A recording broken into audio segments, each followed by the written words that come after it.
لاہور کے تھانہ green town کے اندر ایک اور درخواست دی گئی ہے، اور اس درخواست میں کہا گیا ہے کہ نواز شریف صاحب، مریم نواز صاحبہ، خواجہ آصف صاحب، ایاز صادق صاحب اور پرویز رشید صاحب فوج مخالف بیانات دیتے رہے. آپ کو پتا ہے بہت سارے بیانات ہیں، ان کی ویڈیوز بھی وائرل ہو چکی ہیں. تو اب ان کے خلاف بھی درخواست آئی ہے کہ جناب ان کے خلاف بھی مقدمہ درج کیا جائے اور ان کو گرفتار کیا جائے، کیونکہ یہ قومی اداروں کو ٹارگٹ کرتے رہے. رانا صاحب کے خلاف جس بندے نے مقدمہ درج کروایا گجرات میں، اس کی بھی اگر آپ پڑھیں وہ پرچہ، وہ ایف آئی آر پڑھیں، تو اس میں وہ یہ کہہ رہا ہے کہ میں جیو کا ایک پروگرام دیکھ رہا تھا حالیہ دنوں میں جو چل رہا تھا پروگرام، اس میں رانا صاحب کو بلایا گیا تھا اور ان کا پرانا بیان چلایا تھا، تو میں نے وہ دیکھا تو میرا بڑا وہ دل آزاری ہوئی. وہی جو ایک ہوتا ہے، جس طرح بھی آپ کو پتہ ہی ہے، دل آزاری ہو جاتی ہے لوگوں کی فوراً. تو اینی وے رانا صاحب کے خلاف مقدمہ درج ہو گیا. پھر اس کے اوپر مونا صلاحی صاحب نے کہا کہ رانا صاحب جھوٹے مقدمے کروا رہے ہیں، اب پنجاب کی عوام نے سچا مقدمہ کروا دیا. اب دیکھتے ہیں کہ میاں صاحب کے خلاف بھی کوئی مقدمہ ہوتا ہے یا نہیں ہوتا، اس لیے کہ پی ٹی آئی کی جو لیڈرشپ ہے، جو ان صوبوں کے اندر لیڈرشپ ہے، جو لوگ حکومت میں ہیں، ان کے اوپر عوام کا بڑا زیادہ پریشر تھا کہ جناب آپ لوگ کیوں چپ کر کے بیٹھے ہوئے، آپ کیوں نہیں مقدمات کر رہے ان کے اوپر. تو اب یہ مقدمات ہونا شروع ہو گئے ہیں. اب آیا گرفتاری ہوتی ہے یا نہیں ہوتی، لیکن اگر جب مقدمہ ہوتا ہے تو اگر چیزیں آگے بڑھیں گی تو پھر چیزیں آگے اور بھی مزید بھی آگے بڑھ سکتی ہیں. تو اینی وے یہ بڑی امپورٹنٹ پیش رفت ہے. جمیل فاروقی کی کچھ میں نے آپ کو بڑی امپورٹنٹ ڈیٹیلز بتانی ہے، لیکن اس سے پہلے ایک اور چیز بھی میں آپ کے ساتھ شیئر کرنا چاہتا ہوں کہ مریم نواز، رانا ثناء اللہ، عطا تارڑ، فضل الرحمان صاحب نے سپریم کورٹ اور ہائی کورٹ کے ججز اور اداروں کے خلاف توہین آمیز بیانات کے خلاف، جو ان کے جو مبینہ توہین آمیز بیانات ہیں ججز کے خلاف اور عدلیہ کے خلاف، اس سلسلے میں جناب علی اعجاز بٹر نے بذریعہ ایڈوکیٹ نعیم حیدر پنجوتھا صاحب اور انتظار حسین پنجوتھا صاحب، ان کی مدد سے، یا ان کے وہ وکیل ہیں، ان کی مدد سے جناب انہوں نے اسلام آباد ہائی کورٹ میں توہین عدالت کی درخواست دائر کر دی ہے.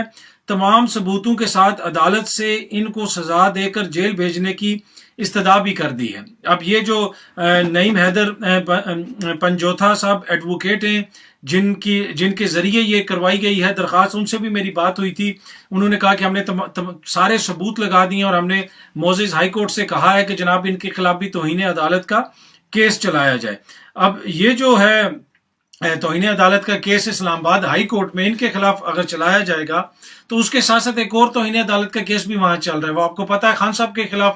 اور اسی وجہ سے یہ سارے کیس جو ہیں وہ ایک دم سے کھل کے سامنے آ گئے، ہر کسی نے کیس کرنا شروع کر دیا. اور جب ان لوگوں نے توہین عدالت کے اوپر کہا تھا کہ جی خان صاحب نے توہین عدالت کی ہے، جو حکومت نے کہا تھا، معزز عدالت کی بات نہیں میں کر رہا، تو اسی وقت لوگوں نے کہنا شروع کر دیا تھا اور ان کے تمام سارے بیانات پرانے نکال کے سامنے لے آئے تھے.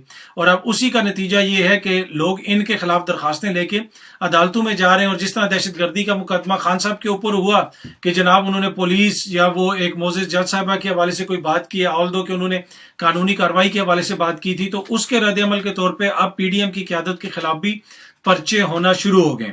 صحافی جمیل فاروقی جناب آج پھر عدالت میں پیش ہوئے. وہاں پہ ان کے میاں علی اشفاق صاحب جو ہیں، آپ کو پتا ہے بڑے پرومیننٹ لائر ہیں، عمران ریاض صاحب کا مقدمہ بھی انہوں نے لڑا تھا، اب جمیل فاروقی صاحب کا مقدمہ بھی وہ لڑ رہے ہیں. کل ان کے ایک اور ایسوسیٹ جنجوا صاحب جو ہیں وہ بھی وہاں پہ دلائل پیش کرتے رہے.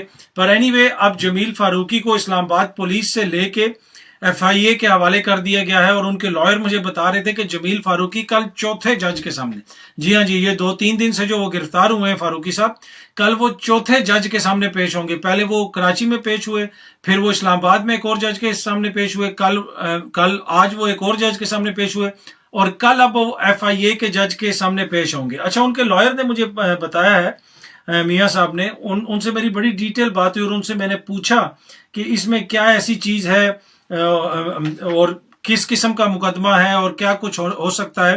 تو ان سے جو میاں علی اشفاق صاحب ہیں، انہوں نے مجھے بتایا کہ انتہائی بھونڈا قسم کا مقدمہ درج کیا گیا ہے جمیل فاروقی کے اوپر. اور گزشتہ روز یہ لوگ آئے تھے اسلام آباد پولیس والے کہ جناب ایف آئی اے کے حوالے کر دیا جائے، لیکن وہاں پہ جب آگے سے دلائل دیے گئے، ان کی ٹیم نے دلائل دیے، تو پولیس اپنی درخواست واپس لے کے چلی گئی.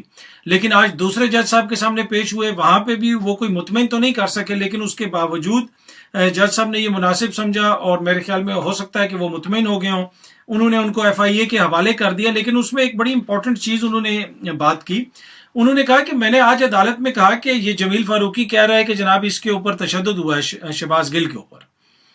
وہ تو اور بھی بہت سارے صحافی کر رہے ہیں. ہو سکتا ہے جمیل فاروقی کے الفاظ ٹھیک نہ ہوں, لیکن تشدد کی بات تو حامد میر صاحب بھی کر رہے ہیں, دیگر اور بھی بہت سارے کر رہے ہیں, ان کے اوپر تو کوئی بات نہیں ہوئی. اسلام آباد پولیس نے جمیل فاروقی کے خلاف کیوں کر دیا, ایسی کیا وجہ ہے؟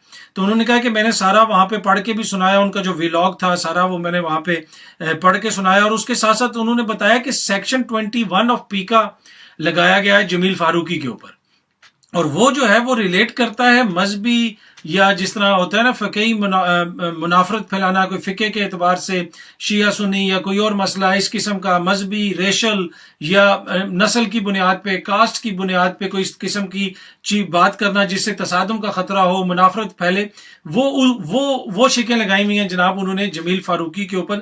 یہ مجھے ان کے لائر نے بتایا. پر اینی وے ان کو اب ایف آئی اے کے حوالے کر دیا گیا ہے. کل ان کی لائرز کی ٹیم تو ان کے خلاف کرے گی وہاں پہ مقدمہ جو بھی ہے لڑے گی, اور وہ کوشش کریں گے کہ ان کو چھڑوا دیا جائے. لیکن اب جو ایف آئی اے کے حوالے کیا ہے, میری سورسز مجھے کچھ بتا رہی ہیں, اللہ کرے ایسا نہ ہو, مجھے یہ سورسز بتا رہی ہیں کہ ہو سکتا ہے کہ جمیل فاروقی کے فون سے کوئی چیزیں نکال کے نا جناب کے اداروں کے خلاف یہ بات ہو گئی تو اس کے خلاف وہ بات ہو گئی, کوئی نیائی مقدمہ نہ اس کے خلاف ڈال دیں, اس لیے کہ کل وہ چوتھے جج کے سامنے پیش ہو رہے ہیں. اینی وے اب دیکھتے ہیں کہ کل اس کی کیا ڈیٹیل سامنے آتی ہیں, کل کیا ہوتا ہے. لیکن اب تک جو ہم نے دیکھی ہے اس سلسلے میں جتنی بھی آپ کہہ سکتے ہیں کاروائی, انتہائی مایوس کن ہے. ایک صحافی کو اٹھا کے کبھی ایک جگہ سے دوسری جگہ لے جایا جاتا ہے, کبھی کدھر لے جاتے ہیں, کبھی کیا کرتے ہیں, کبھی کیا کرتے ہیں. پر یہ کوئی پہلا صحافی نہیں ہے آج کل کے دور میں, آپ کو پتہ ہے ہر دوسرے صحافی کو یہی ہو رہا ہے. آج کور کمانڈرز کی کانفرنس بھی ہوئی پاکستان میں, بڑی امپورٹنٹ کانفرنس تھی, اس کی فوٹیجز وغیرہ بھی ریلیز ہوئی, وہ ہم نے دیکھی, مختلف سیکیورٹی کے حوالے سے چیزیں وغیرہ اس میں ڈسکس ہوئیں. اوبیسلی جو ملکی صورتحال ہے وہ بھی یقیناً ڈسکس ہوئی ہوگی, تو وہ بھی مطلب ریلیٹڈ جو ہمارے بارڈر سے ریلیٹڈ اندرونی چیزیں, تو یہ سارا شو کرتا ہے کہ اوبیسلی کہ فوج بھی صورتحال کے اوپر نظر رکھے ہوئی ہے, چاہے ملکی معاملات اندرونی سیکیورٹی کے حوالے سے ہوں یا بیرونی سیکیورٹی کے حوالے سے. اور اس کے ساتھ ساتھ جنرل باجوہ قطر کے دورے کے اوپر بھی تھے, اور قطر کے میں جو فٹ بال کا ورلڈ کپ ہونا ہے اس میں ہماری فوج ہو سکتا ہے سیکیورٹی فراہم کرے, تو ہو سکتا ہے کہ اس سلسلے میں بھی وہ اپنے جو کولیگز ہیں ان کو کانفیڈنس میں لے رہے ہوں, جو ڈیٹیلز شیئر کی جا رہی ہوں, ڈسکس ہو رہا ہو, تو ہو سکتا ہے وہ بھی اس کے اندر ڈسکس ہوا ہو.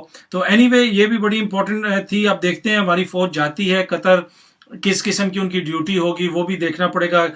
قطر نے کچھ پاکستان سے وعدے وغیرہ بھی کیے ہیں کہ ہم آپ کے ملک میں انویسٹمنٹ وغیرہ کریں گے, وہ بھی اگر ڈیٹیلز مزید سامنے آتی ہیں تو کوشش ہوگی کہ وہ بھی آپ کے ساتھ شیئر کی جائیں. پر اینی وے آج کی جو اب تک کی صورتحال یہ ہے کہ رانا ثنا کے خلاف مقدمہ درج ہو چکا ہے, دیگر جو ان کی قیادت ہے نون لیگ کی ان کے خلاف درخواستیں آ گئی ہیں, فوج مخالف ان کے بیانات اٹھا کے لوگ لے کے جا رہے ہیں پولیس سٹیشنز میں, اور ان کے اوپر مقدمات درج کرنے کی درخواستیں دے رہے ہیں.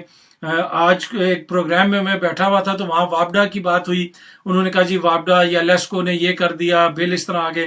میں نے کہا بھائی میں کسی ادارے کے خلاف بات نہیں کروں گا. آج کل تو پاکستان میں جس ادارے کے اوپر بات کرو وہ آپ کے اوپر پرچہ کرا دیتے ہیں, کہتے ہیں جی توہین ہو گئی. پہلے تو کوئی اساس اداروں کی ہوتی تھی, اب اسلام آباد پولیس کی بھی ہر دوسری چیز کے اوپر توہین ہو جاتی ہے. کبھی وہ سابق وزیر اعظم کے اوپر دہشت گردی کا مقدمہ کر دیتے ہیں, کبھی جمیل فاروقی کے اوپر کر دیتے ہیں. ہو سکتا ہے اس ویلاگ کے اندر جو جمیل فاروقی صاحب نے الفاظ استعمال کیے, میں نے نہیں سنا وہ ویلاگ, تھوڑا بہت اس کے کلپس دیکھے ہیں, وہ الفاظ انتہائی غیر مناسب ہو سکتے ہیں, لیکن ضروری نہیں ہے کہ وہ جرم ہو. یہی بات ان کے لائر مجھے بتا رہے تھے کہ ناپسندیدہ الفاظ استعمال ہو سکتے ہیں, لیکن ناپسندیدہ الفاظ جرم نہیں ہوتے. کسی کو کچھ کہہ دینا اس طرح باتوں سے, تو نہ باتوں سے آپ غدار بنتے ہیں, نہ باتوں سے آپ مجرم بنتے ہیں جب تک آپ کچھ کریں نہ. اینی وے یہ ڈیٹیلز ہیں جناب, مزید اس حوالے سے جو بھی تفصیلات سامنے آئیں گی کوشش ہوگی کہ آپ کے ساتھ شیئر کی جائیں. امید ہے کہ یہ ویڈیو آپ کو پسند آئی ہوگی. بہت جلدی آپ سے دوبارہ ملاقات ہوگی. اپنا خیال رکھیے گا. بہت بہت شکریہ. Thank you so much.